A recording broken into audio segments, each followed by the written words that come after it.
बदलापुर से एक बेहद दुखद और बड़ी खबर सामने आई है, जहां थारकुड़ी आश्रम के संस्थापक महान संत स्वामी परमहंस सच्चिदानंद महाराज का निधन हो गया। जी हां, 102 वर्ष के स्वामी संत परमहंस सच्चिदानंद महाराज का निधन हो गया है। उनके ब्रह्मलीन होने की खबर मिलते ही चित्रकूट समेत पूरे देश में उनके लाखों अनुयायियों और भक्तों में शोक की लहर दौड़ गई है। जी हां, वे 102 वर्ष के थे और उनका निधन हो गया है। थारकुड़ी आश्रम के संत संजय महाराज ने बताया कि स्वामी परमहंस सच्चिदानंद महाराज का निधन मुंबई के बदलापुर स्थित आश्रम में हुआ। उनके अनुयायी और भक्त स्वामी जी के स्वास्थ्य को लेकर लंबे समय से चिंतित थे। जैसे ही यह दुखद समाचार सामने आया, आश्रमों में श्रद्धालुओं ने दीप प्रज्वलित कर भजन कीर्तन और आरती कर उन्हें श्रद्धांजलि अर्पित करना शुरू कर दिया।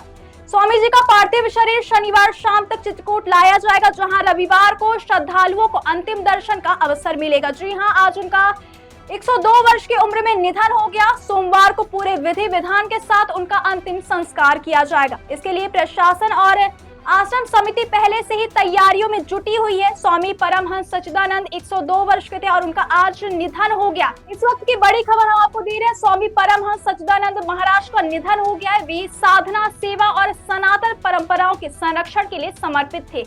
उनके मार्गदर्शन और आशीर्वाद से करोड़ों लोगों की आध्यात्मिक चेतना जागृत हुई। उनके निधन से न केवल चित्रकूट बल्कि पूरे आध्यात्मिक जगत को अपूरणीय क्षति हुई है। उनके विचार और आचार आने वाली पीढ़ियों के लिए हमेशा प्रेरणा स्रोत बने रहेंगे। गौरतलब है कि स्वामी परमहंस सच्चिदानंद महाराज का 101वां जन्मोत्सव 1 जनवरी 2025 को थारकुड़ी आश्रम में बड़े उत्साह और श्रद्धा के साथ मनाया गया था। उस अवसर पर उन्होंने बदलापुर से वर्चुअल माध्यम से श्रद्धालुओं को दर्शन और आशीर्वचन दिए थे। उनके इस उत्सव से लाखों श्रद्धालु शामिल हुए थे।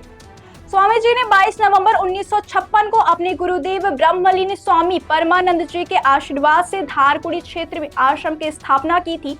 उस समय यह इलाका घने जंगलों से घिरा हुआ था, जहां उन्होंने वर्षों तक कठोर साधना और तपस्या की। उनका गुरुद्वारा चित्रकूट स्थित सती अनुसुईया आश्रम में था, जो आज भी आध्यात्मिक चेतना और साधना का केंद्र माना जाता है। करीब 4 महीने पहले ही स्वामी परमहंस सच्चिदानंद महाराज चित्रकूट आए थे। उनके दर्शन के लिए लाखों श्रद्धालुओं की भीड़ उमड़ पड़ी थी। वे मुंबई से हवाई जहाज द्वारा चित्रकूट पहुंचे और फिर कार से अपने धारकुड़ी आश्रम गए थे। इस दौरान पूर्व सांसद बृजभूषण शरण सिंह भी उनसे मिलने आए थे। स्वामी जी का जीवन साधना, सेवा, भक्ति और आध्यात्मिक शिक्षा को समर्पित रहा। उनके ब्रह्मलीन होने से आध्यात्मिक जगत में शून्य पैदा हो गया है। हालांकि उनके विचार, उनके आशीर्वचन और उनका मार्गदर्शन आने वाली पीढ़ियों के लिए प्रेरणा का स्रोत बना रहेगा।